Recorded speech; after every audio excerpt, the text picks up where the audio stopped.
These pictures, uploaded to a social website, are said to show the Russian military flying airstrikes over Aleppo, Syria on Sunday. The Russians are working in support of a major offensive against anti-government rebels by Syrian troops that began last week. The UK-based Syrian Observatory for Human Rights says the fighting in Aleppo has been heavy, but has yielded no significant gains for the government so far. This video purports to show members of an Iraqi-based rebel group repelling another government offensive in Homs. Russia's defense ministry says its planes carried out a total of 33 missions over the past 24 hours, striking rebels in Aleppo, Damascus, Idlib, and Latakia.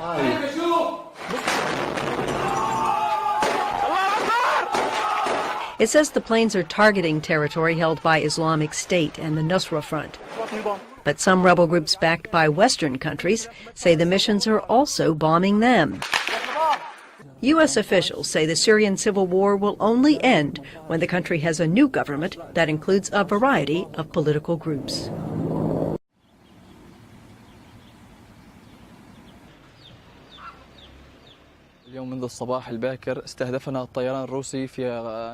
Early this morning, we were targeted by several strikes carried out by Russian planes in the region. There were strikes last night too. Many were martyred as a result. We don't have civil defense, nor do we have any ambulances for the injured. And the closest hospital we have is 20 kilometers west of here.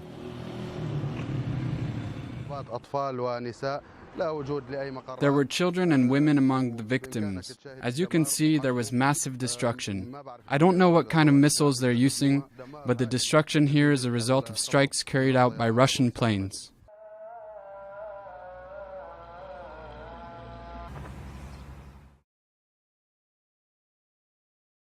A new force brings horror to Aleppo's southern countryside. These rare amateur pictures of possibly Russian airstrikes and the unnatural noise and shelter of civilians, children fleeing this, the Syrian regime's latest advance. Mattresses give warmth and rest from exhaustion, and too, a sense of false safety from the jets above. A family bedroom picked up and dumped in this open farmland. Aid agencies estimate possibly tens of thousands are on the move from this swathe of poor farmland that reportedly Iranian, Hezbollah and regime troops are moving through en route to Syria's largest city, Aleppo. These, Syria's most plagued, fleeing to Europe, even next door Turkey, is not an option for them, just from their town to the fields nearby. The elements, now their hunter too. Winter is coming. This woman just fled her home and now worries her daughter's pajamas got her through summer, but not the ice of winter. In the cold days, the cold kills us. In the summer days, the sun will burn our faces. Here, a tractor's home for now. We're going to go to the mountains, he says, to see anything that can be a cave or something as a settlement for us. This is the beginning of a new chapter of injury and displacement. The supposed target of the regime offensive is here, Aleppo, its rebel areas ground to dust when we saw them a year ago. Yet still, lives thrown out into the open as that onslaught begins. Nick Payton-Walsh, CNN, Southern Turkey.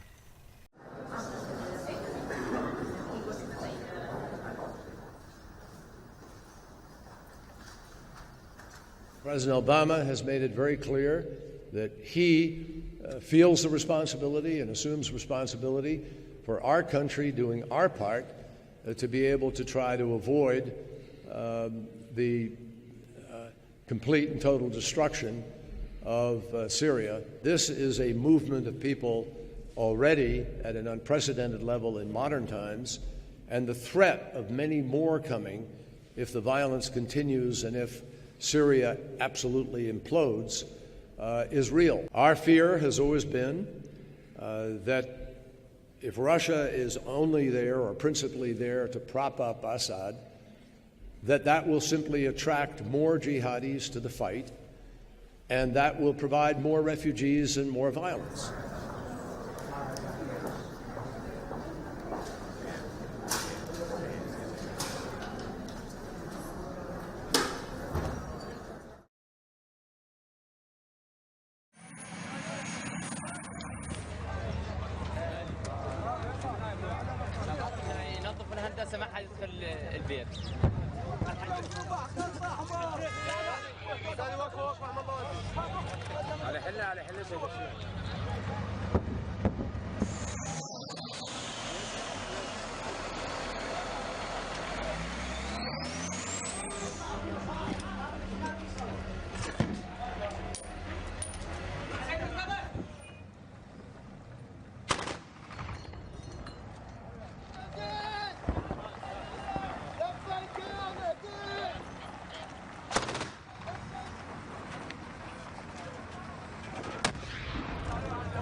I want to get to the situation in Syria. Obviously, we've seen a major development in recent weeks with Russia's military involvement, with airstrikes, missile strikes.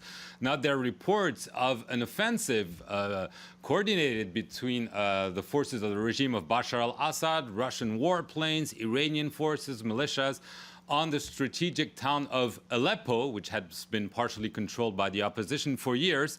Are we seeing a turning point in this seemingly unending war in Syria? Well, I don't know if this is a turning point. We're certainly seeing a reversal of momentum on the battlefield. I think the reason the Russians entered, the reason the Iranians are doing more, Lebanese Hezbollah and other Shia militia, is because, indeed, Bashar al-Assad was slowly but surely losing additional terrain. Russia wants very much to maintain its only remaining naval base in the Mediterranean, the base at Tartus, and the air base that it has north of that in Latakia, also on the Mediterranean or very near it. And so they have gone in. They are working to shore up the efforts of the Bashar al-Assad regime and indeed to support an offensive. And in contrary to what President Putin indicated early on, that he would be going after the Islamic State, in fact, some 90% of the sorties are actually going after the so-called moderate opposition, the Sunni Arab opposition, a number of elements of which have been supported by the United States. Syria is an extraordinary problem. The Russian involvement has made it even more complex. It was already a regional sectarian civil war being fought on the soil of Syria and to a degree in Iraq. It has become a geopolitical Chernobyl in recent years, just spewing violence, instability, extremism, and now, of course, refugees, not just throughout the region, but well into Europe now also, and indeed having an effect around the world. So this makes it even more complicated, more complex, and there are new initiatives to pursue possible negotiated settlements. I am very cautious, however, about the prospects for those. It is said repeatedly that there is no military solution to the situation, to the problems in Syria. I guess that is correct, but there is a military context within which diplomacy can work. And having Bashar al-Assad feeling that he is once more on the offensive is not going to lead him to make concessions at a negotiating table, I don't think. Beyond that, it's very unclear who will negotiate for the moderate opposition, the Sunni Arab population.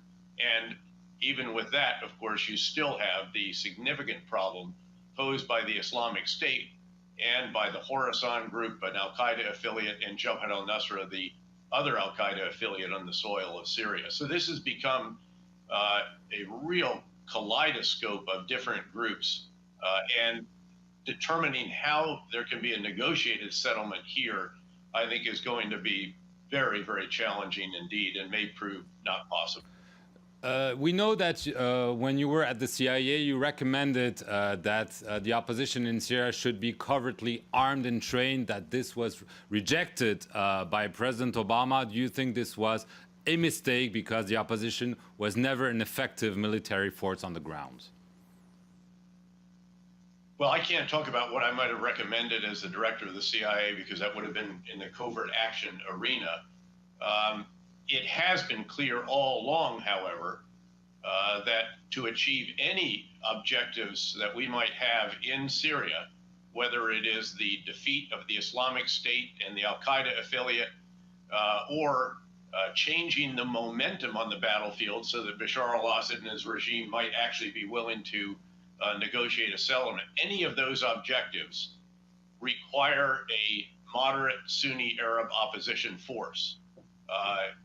That force was not developed in the early years, although we did have a stated policy that Bashar al-Assad must go.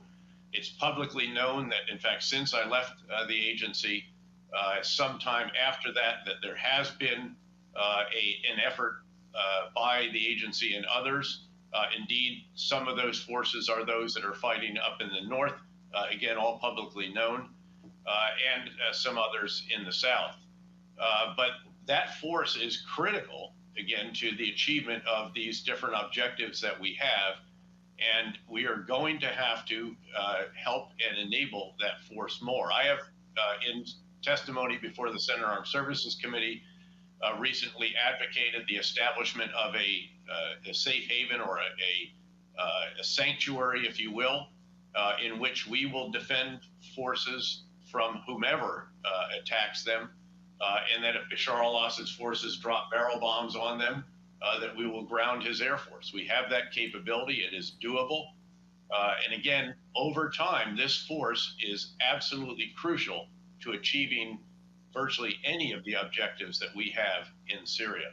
Very quickly, General Petraeus, because we have very little time left. In Iraq, do you think ISIS can still be defeated? Many in the U.S. have questions the Iraqi army's willingness and capability to fight that enemy. Do you think, again, this war can be won? Well, I think that ISIS can be rolled back. I think that is gradually happening. There is slow but steady progress. Again, never as fast as people would like to see.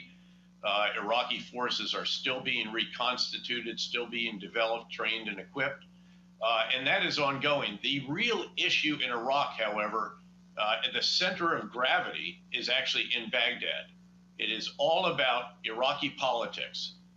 And this is where we have to redouble our efforts to support those who favor inclusive policies, because if you cannot get the Sunni Arab population back into the fabric of society, as we did during the surge, in fact, a hugely important achievement of the surge, if you can't do that, you are not going to be able to sustain the gains that are made against the Islamic State.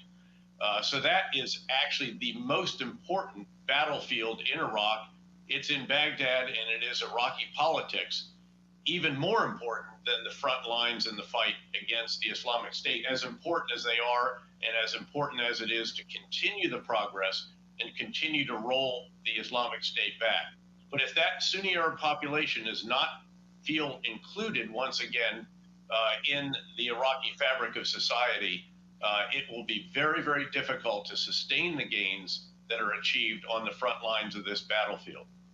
General Petraeus, thank you very much. This is all we have time for. Thank you for your views on the situation in the very volatile Middle East, and thank you very much for watching this edition of the interview here on France 24. He was running across the field, he had an RPG, and I was on a roof, and I hit him. 27-year-old American veteran Clay Lawton says he recently killed an ISIS terrorist in Syria. It felt good. I came to do something, and I finally did it. He finally completed a personal mission to take the fight to the enemy, one he never got close to in the U.S. Army. He never saw combat there. And I was always upset about not getting deployed or anything like that. So I wanted to make up for that, and I think I did. Back home in Rhode Island, after months of fighting war abroad, Lawton tells CNN that finding a way into the fight against ISIS was easy. He Googled it. During my lunch break, I looked up how I could fight them. So I did, some research on that, and I found the YPG. Lawton reached out to Syria's anti-ISIS militia group, the Kurdish YPG, on Facebook. The page, titled Lions of Rojava, boasts pictures of Western fighters who were lost in battle, along with a packing list for potential new recruits, including socks, zip ties, and ballistic eyewear. Lawton says he was quickly given a contact number and told to call when he arrived at the airport in Iraq. In all reality, it could have been ISIS. I had no idea. you can't really tell. I put my trust in this source, and it ended up working out, thank God. Once in Syria, Lawton filmed as he participated in raids like this, which he posted to Facebook. He took photos, and the New York Times' Jennifer Percy interviewed him near the city of Tel Tamer. It all captures a life in stark contrast to the picturesque peace of his hometown in Rhode Island. According to a recent study, joining the militia is something more than 100 other Americans and many Europeans have done in the past year alone. We just hang out in here. Among the first was Army veteran Jordan Mattson from Wisconsin, who helped recruit Lawton and others through social media. I've had ex-military from Eastern Europe, Western Europe, Canada, the United States, Australia, you name it, they've been asking. They're trying to get off the front. CNN spoke with Mattson in Syria last year. Just months later, Lawton joined in, describing the group as a bunch of friends with guns, more than an organized army. A lot of people, I think, might have been running away from something. What we all had in common was we all just wanted to fight ISIS. Lawton says he witnessed the number of Westerners fighting ISIS on the battlefield growing by the month. But the number of ISIS fighters they face is much larger than he ever imagined. It's not just a couple of pockets of terrorists. It's a huge army. It's important that they be stopped. Going on your own to stop them, however, is not recommended. The Justice Department stopped short of saying it was against the law, but added, quote, regardless of the legality, it is a bad idea and we strongly discourage it. Lawton says food supplies and support in Syria were scarce. But the only reason he returned home to these quiet, manicured streets was because he wasn't able to fight more. There's a lull in the fighting at that time, and we were really getting tired of guard duty. We wanted to attack. We wanted to relentlessly move forward, and that wasn't the case. We just needed a break, you know? Sama Shekhar loves her job. She's been a television news reporter for the past 6 years. It takes her all over Baghdad to interview people from all walks of life. While Shekhar is passionate about her work, it isn't always easy. Passerbys often make sexually suggestive comments to her, and so do some of the people she tries to interview. As a female journalist working in a masculine society with a lot of conservatism, I face major challenges. When I'm out on the street, men will give me bad looks. I've had both religious and secular men harass me while I'm reporting. I believe in what I do. It shouldn't matter if I wear a headscarf or not. Shekhar's experiences are becoming commonplace across Iraq. A recent survey by a leading women's rights group found 77% of those surveyed suffered some form of sexual harassment, often in public. The record levels of sexual harassment and intimidation Iraqi women face has, without a doubt, seriously affected their ability to participate in public life. But this hasn't always been the case. Historically, Iraqi women and girls have had more rights than women in other countries across the Middle East. Women were formally granted equal rights in Iraq's constitution in the 1970s, allowing them to go to school, vote, run for political office, and own property. That all began to change after the 1991 Gulf War with the United States. Women and girls were disproportionately affected by the conflict, and the United Nations economic sanctions that followed limited their access to food, healthcare, and education. The U.S.-led invasion in 2003 worsened the situation dramatically. Hana Adwar is campaigning to change that. She runs a women's rights group called the Iraqi Al-Amal Association. Adwar says decades of successive wars, economic sanctions, sectarian violence, the rise of ISIL, and the growing influence of tribal culture are all tearing at the fabric of Iraqi society. One of the things which is really, how you say it, preoccupying me and other, human rights activists is the damaging of the moral ethic inside the country and inside the society. Because there is no, how you say it, ethics now, moral ethics. Despite the challenges, Sama Shekhar is determined to keep doing her job, no matter what anyone thinks or says. Imtiaz Taib, Al Jazeera, Baghdad.